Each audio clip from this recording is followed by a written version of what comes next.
Anyway, let's wait and see what is going to be next. But now let's talk about the situation in Ukraine, where the Russians continue their own offensive operation. During the previous Ok, maintenant nous sommes passés à la situation en Ukraine où la Russie continue son opération. 24 hours, the Russians carry out massive missile and drone strike on the territory of the oil facilities, Kremenchuk oil refinery plant.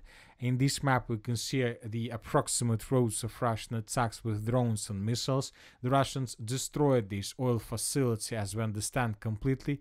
We're talking about this territory. So we have fire anomalies. We have the Minister of Defense of the Russian Federation report, where they're saying that they managed to destroy these facilities completely, and most likely this will lead to another crisis with energy systems in Ukraine. Tiens, bon, on va dire c'est de bonne guerre. Ces derniers temps, ils étaient là en train de glousser du fait que l'Ukraine a recommencé à viser les raffineries russes.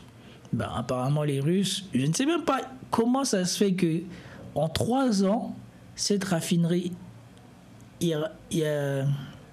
ukrainienne ait survécu.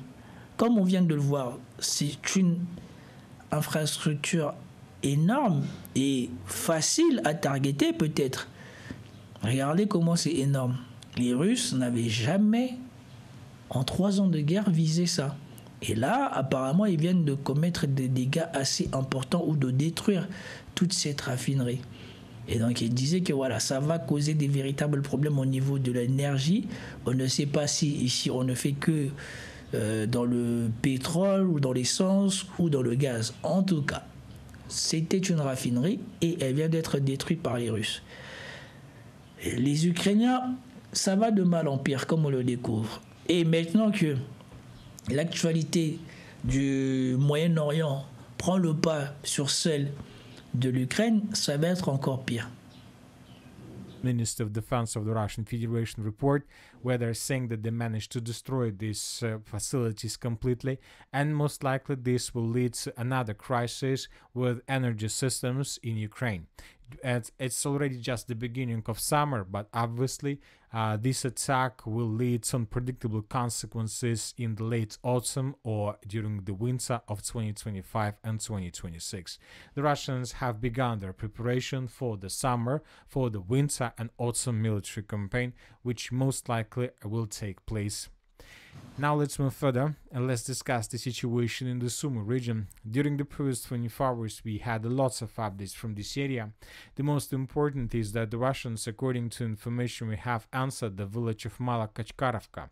This is already the second defense layer. You know that the Russians, during the previous days, were fighting just for the first defense layer. At some positions, the Russians managed to improve their let's say, lines. At some positions, the Russians were slowed down. And today we got first report that the Russians answered the second defense layer and that the village of Mala Karchakovka was taken by the Russians completely. If this information is true, then we can say that the Russians managed not just to answer the second defense layer, but to cut the second defense line at least in 2 pieces, the western one and the southern one. So this is approximately the border between two defense layer, between 2 parts of the second defense layer, and now the Russians most likely will try to handle with every single one separately. At the same time, the Russians continue their offensive operation in the village of Yunakiivka.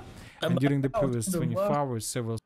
Les Russes sont presque arrivés à la forêt où ils devaient repousser les Ukrainiens. Et on vous dit qu'en faisant ça, ils vont couper la défense ukrainienne en 2 et qu'ils vont pouvoir les gérer parce que vous voyez qu'ici il y avait des Ukrainiens, ici il y en avait d'autres. Et là, on avait la ligne de communication qui permettait de relier les deux. Ils vont la couper en 2, ou en tout cas, ils vont prendre le contrôle. Ainsi, ils vont empêcher qui que ce soit de monter ici. Donc, ceux qui sont là vont devoir se démerder. Et ceux qui sont là vont devoir dealer avec les Russes qui sont arrivés. Donc, ils sont arrivés à la lisière de la forêt. Military Summary avait dit que voilà, ça serait compliqué pour les Russes de se battre dans la forêt parce que dans la forêt, c'est difficile d'être l'attaquant. Mais qu'on peut repousser les Ukrainiens, ils les ont enfermés dans la forêt et eux, ils seraient réduits à obligés de passer derrière la forêt. Bah, comme quoi, je ne sais pas si on va dire que l'Ukraine va tomber, parce qu'à chaque fois on dit que l'Ukraine va tomber, mais elle tient. Mais ce que je dis ici à tenir, c'est que l'Ukraine a déjà perdu depuis longtemps. Elle tient parce que les autres continuent à envoyer de l'argent pour continuer à pouvoir obliger les gens à aller à la guerre. Concrètement, les Ukrainiens, eux, ils en ont déjà marre. Ils veulent passer à autre chose. C'est Zelensky qui maintient cette guerre. The Russians continue their offensive operation in the village of Yunakivka. And during the previous 24 hours, several sources reported that the Russians managed to improve their position significantly. And currently, by the end of the 15th of June of 2025, the Russians secured up to 50% of the settlement, and the Russians continue their offensive operation. Furthermore, according to information we have, the Russians established complete FPV drone control over the main supply lines that go in the direction of Yunakivka, and everything that Ukrainians are trying to send in this direction is being discovered by the Russians and can be destroyed without any problems. So this is a probably very difficult situation, and it seems that the Russians managed to establish operational encirclement of Ukrainian contingent on the territory of Yunakivka. So we expect that due to this situation, very likely that Ukrainians would prefer to fall back in the very near future and upcoming days. At the same time, the Russians are increasing their pressure to the east of Yunakivka, trying to establish complete control over the village of Satki and huge forest that surrounds this village from every single side. So this is another task for the Russians. If they can do this, then we believe that Ukrainians will not be able to hold their lines on the territory of Yunakivka itself. Now let's move further and let's discuss. En tout cas, ce que nous venons de voir, une fois de plus encore, contredit tous les mythes et tous les bêtises qu'on raconte sur LCI. Vous venez de voir comment les Russes ont pris d'abord le contrôle de la zone et essayent une fois de plus de nettoyer la zone avec les drones. Et surtout d'empêcher tout renfort de la zone avec les drones. Et on ne voit pas de soldats directement au combat. Alors que sur LCI, tous les jours, on nous dit ouais, les Russes envoient les gens, les Russes perdent les gens. The situation in the Kupiansk and in the Sivers directions. According to information we have, during the previous 24 hours, the Russians managed to improve their positions to the north of the village of Redkadob. The Russians managed to shorten their line the distance to the village of Novomir. This is the next village to the north in the Barova direction. As for now, this information was confirmed just by pro-Russian resources. The pro-Ukrainian resources, aid and neutral resources haven't confirmed this information yet. But when talking about this report, most likely the Russians have already established control over this territory. And the Russians are about to begin battle for the village of Novomir itself and for these two company strongholds. When talking about the Sivers direction, during the previous 24 hours, the Russians continue their offensive operation on the western flank of this offensive in the direction of the settlement of Serebryanka, and according to information we have, the Russians secured the most western part of Grigorovka. And according to information we have, the Russians continue their offensive operation on the southern flank of the Siversk offensive direction. When talking about this area, we have this video that was published by the Russian sources.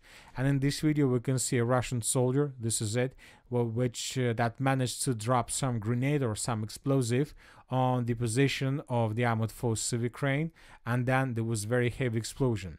This moment and this episode was geolocated, and this is exactly the stronghold that the Russians were clearing. Based on this video, we have adjusted the map, and now if you remember, we discussed that currently the Russians are focused to secure everything along this red line, because there is very important road that can be used by the Russians for the logistic purposes before the beginning of their major offensive operation in the direction of the city of Siversk itself. When talking about Siversk, during the previous 24 hours, we got this very interesting video. And in this video, we can see how the Russians were bombing and attacking the most southern part of the settlement. We can see an episode of artillery duels between the Russians and the Ukrainians, but the most important is how exactly the Russians were bombing this part of the settlement. And it seems that it's not something like regular artillery strikes. It seems that this is something like probably artillery preparation before the beginning of their full-scale offensive. So based on this video, we came to the conclusion that maybe the Russians are planning to attack from the southeast of the city of Kupiansk in the upcoming days, which is very, very likely. Now let's move further and let's talk about the Konstantinovka direction. During the Regardez-moi la configuration de ça là. Ça me rappelle quand, si vous avez déjà joué à Civilisation, en tout cas des jeux de stratégie de conquête, Age of Empires, Civilisation, Commando, tout ce genre de choses, c'est exactement le genre de choses dans lesquelles vous vous retrouvez. Vous vous retrouvez comme ça là, avec un territoire qui est en train de venir, comment dire ça, vous avaler ou vous absorber. Et donc, regardez-moi ça, comment cette ville-là de Konstantinivka est maintenant presque totalement encerclée. Après, je ne sais pas si les Russes vont rentrer dedans, parce qu'ils avaient après commencé les mêmes projets à Pokrovsk. On a vu qu'ils se sont arrêtés. Après, des fois, ils mettent la pression comme ça, ils entourent la ville et après ils essayent de couper les lignes de ravitaillement derrière pour que ceux qui sont dans la ville se rendent eux-mêmes. Donc on ne sait pas si ça sera comme Mariupol, si ça sera comme Bakhmut, parce qu'à Pokrovsk aussi, ça fait 1 semaine ou 2 semaines que l'on regarde les vidéos, on ne voit plus d'attaque sur la ville de Pokrovsk. On sait qu'ils ont déjà des drones dans la ville de Pokrovsk. Ils peuvent voir ce qu'il se passe dans Pokrovsk, ils peuvent attaquer dans Pokrovsk, mais pour l'instant, ils ne rentrent presque pas dans la ville. Et donc, je ne sais pas si ici, ils vont donner l'assaut ou pas, mais en tout cas, c'est impressionnant de voir comment ils ont réussi à presque encercler la ville ou entourer la ville. The Konstantinovka direction. During the previous 24 hours, the main clashes, the main activities were coming from the village of Katerinovka. So the Russians established complete control over this territory. Now we see that the Ukrainians are trying to regroup themselves and to prepare themselves before the beginning of the battle for this pocket. The Russians are about to encircle this territory from the east, from the southwest, and from the west. The Ukrainians are trying to do everything themselves to regroup themselves to shorten the lines, but the Russians are getting closer and closer to the main supply line of 524, and most likely in upcoming days the Russians will be able to encircle these positions, and then we are going to talk about another cauldron to the south of Konstantinovka. In the southwestern direction along N32 road, the Russians also continue their offensive operation, and today we got an important statement that was published by the Minister of Defense of the Russian Federation. Today the Russians reported that as a result of offensive, they managed to establish complete control over the village of Malinovka. If you remember, during the previous days, we received lots of updates from this area, and the most important is that we continue receiving different updates from this territory. We see that the Russians are not stopping, and every single day the Russians are trying to improve their positions. As for now, we understand that the main task of the Russians is to shorten the lines along this red line, and if the Russians are able to do this with minimal losses, most likely the Russians will continue. And the next settlement in this line is the settlement of Novoekonomichne. If the Russians are able to establish control over the settlement of Novoekonomichne, this is going to be the beginning of complete disaster and collapse of the entire Pokrovsk agglomeration. And something to... Ok, bah voilà. Voilà. Bah, vous voyez, Pokrovsk, il est toujours là. Ils ont toujours pas rentré. Ils sont en train de détruire tout ce qu'il y avait autour de Pokrovsk. Ce qui relativise beaucoup de ce qu'on attend sur les plateaux télé. Parce que ouais, Pokrovsk allait tomber, mais si Pokrovsk allait tomber au rythme où ils le pensaient, ça veut dire que les Russes, ils auraient sacrifié beaucoup d'hommes. Et ici, on voit concrètement la fin de la propagande, ou comment au bout de 3 ans, la propagande devient de moins en moins justifiée. Parce que là, regardez les Russes, ils sont en face de Pokrovsk, mais ils ne bougent pas. Qu'est-ce qu'ils font? Ils sont en train de détruire d'abord ce qui était sur le flanc est de Pokrovsk. Et vous voyez bien qu'il y a encore du temps. Ils doivent récupérer cette zone ici, ils doivent encore récupérer cette zone-là avant d'arriver à Pokrovsk. Mais on sait qu'avec leurs drones, ils ont déjà une vue où ils peuvent déjà attaquer tous ceux qui rentrent dans Pokrovsk par derrière. Et donc, je crois qu'ils ont décidé de prendre leur temps. Parce qu'ils savent que l'Ukraine, de toute manière, en termes de tout, plus le temps passe, plus cette fois-ci les difficultés deviennent vraiment réelles. Ils n'ont plus d'argent, ils n'ont plus beaucoup d'hommes, ils ont peu d'armement. Les Américains maintenant veulent du cash, puisque je vous avais déjà montré l'épisode du LBO. Donc voilà, l'Ukraine a déjà signé plus ou moins son démantèlement par les Américains. Donc eux, ils attendent seulement la fin pour venir ramasser tout ce qu'il y aura. Donc les Occidentaux ont voulu nous faire croire que ouais, l'Ukraine a signé un truc 50-50, elle s'est pas vendue ou quoi que ce soit, c'est faux. L'Ukraine a capitulé économiquement. Quand cette guerre sera finie, je crois que on ne mesure même pas la misère dans laquelle l'Ukraine va rentrer. Parce que quasiment tout ce qui restera de l'Ukraine appartiendra aux Américains. Ils auront leur mot à dire sur tout.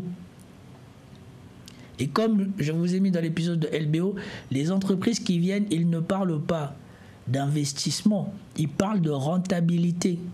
Ils viennent pour rentabiliser leur investissement. C'est comme ce qu'ils ont fait en France. Vous vous souvenez, les élites françaises, là c'est vendu. Ils ont petit à petit vendu la France, y compris le président actuel. Je crois que lui, c'est le mec politicien français qui a le plus vendu ou qui a le plus contribué à la vente des compagnies françaises ou des compagnies stratégiques françaises aux Américains. Et ben, ils vont faire exactement les mêmes choses. Ils vont venir en Ukraine, ils vont essayer de rentabiliser tout ce qu'il y a en Ukraine.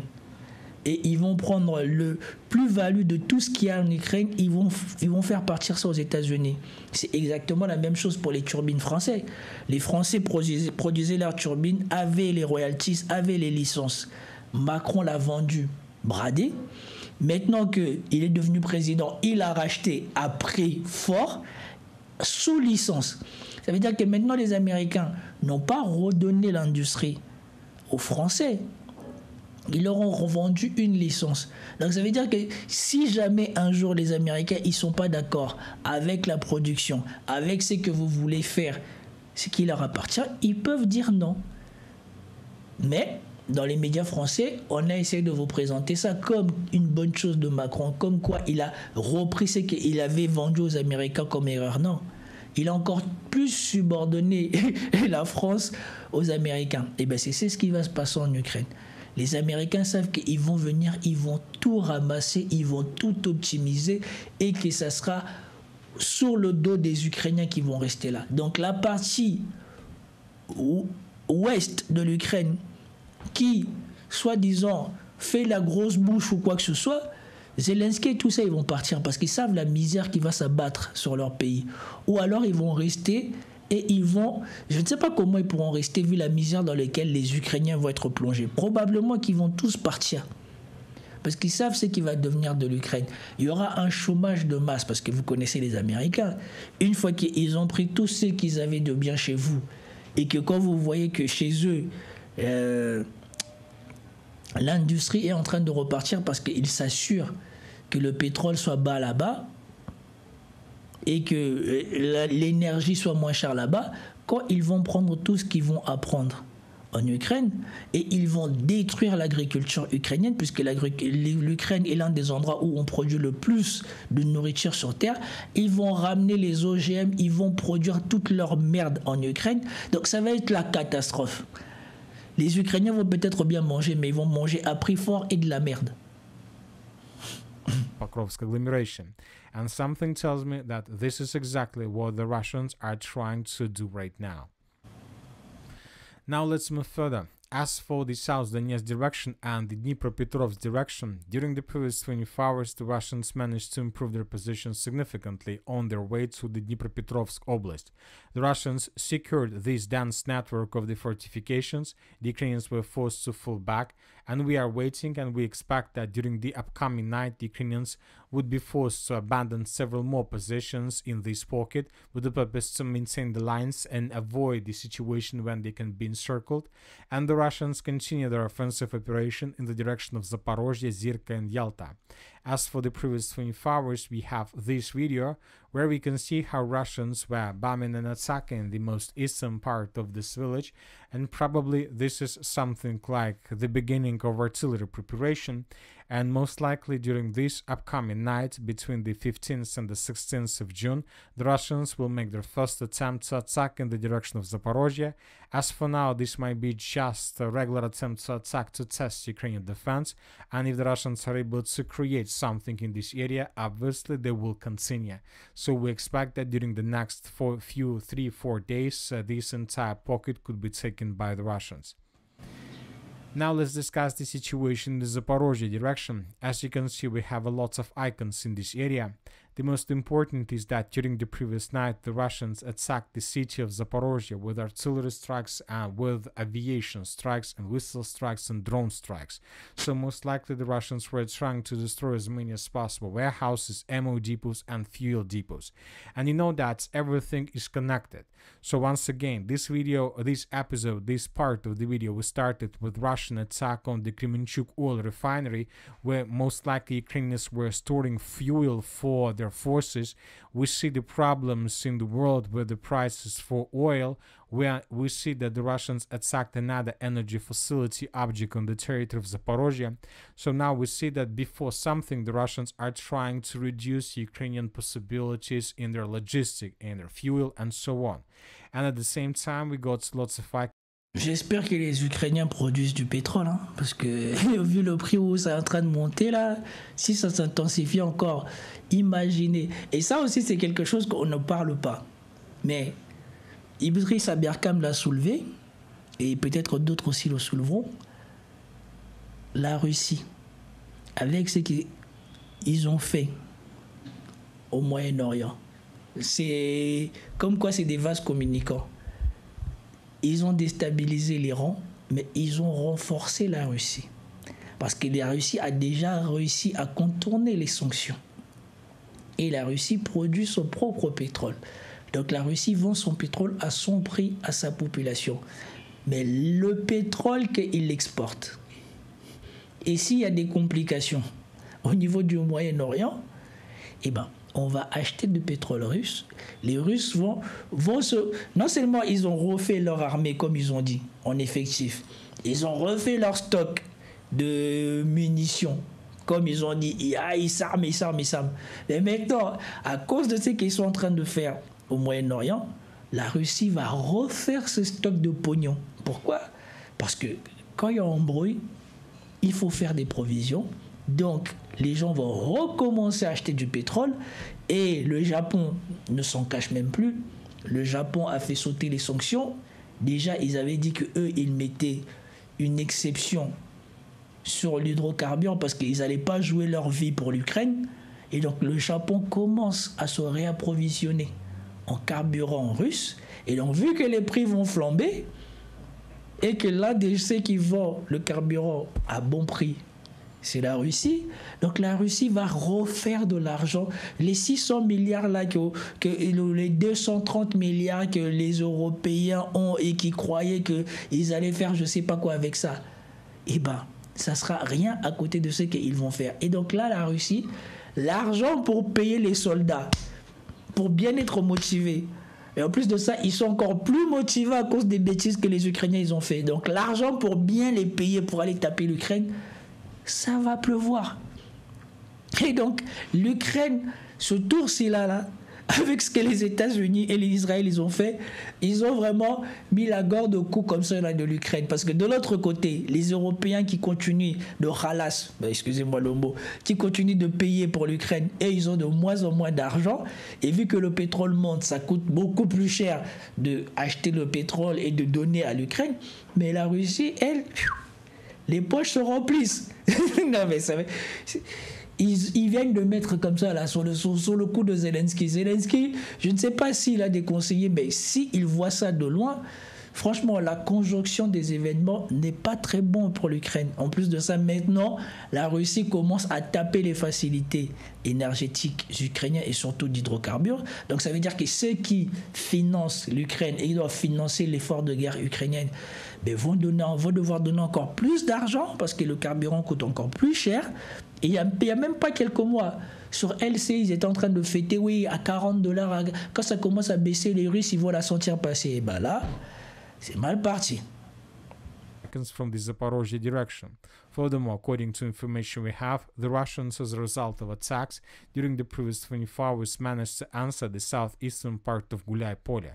So very likely that the next week the Russians will begin another offensive operation in the Zaporozhye direction with the purpose to take under complete control the cities of Gulay-Polye and the city of Orekhov. If the Russians are able to take this first defense layer of the armored force of Ukraine, this can also lead to complete collapse of the entire defense and Ukrainian army in the southern directions, and they would be forced to take reserves from different directions with the purpose to stabilize the situation. But the most important question, whether the Ukrainians still have these resources. And that's it for today. Voilà, comme vous venez de voir, on approche de la fin de la conquête des 4 oblasts. Idriss Aberkane m'a dit quelque chose, je ne sais pas si c'est tout à fait ce que les Russes ont dit. Apparemment, aux dernières négociations, quand Zelensky croyait qu'ils avaient fait quelque chose d'important en s'attaquant aux aérodromes russes et aux avions russes, et ils ont voulu faire le malin sur les causes humanitaires et tout ça, apparemment les Russes, ils auraient dit, si vous ne signez pas ce tour-ci, la prochaine fois, ça sera oui région. Parce qu'ils sont à la limite. Ils s'approchent de plus en plus à la frontière des 4 premiers oblasts qu'ils avaient réclamés. Et le plus important, pour moi, c'est ici, vers la fin. C'est ici.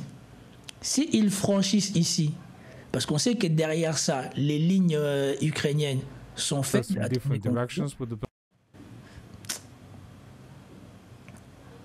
C'est dommage que ça bloque. Mais si ici, là, vers Kherson, les lignes ukrainiennes reculent, ça va ouvrir la voie vers Odessa. Je pense que les Russes, sans rien dire, tranquillement, ils sont en train de pousser partout, mettre en difficulté l'Ukraine partout, parce qu'ils savent que là, ils s'approchent des zones décisives qui étaient le fondement même de pourquoi cette guerre a duré 3 ans.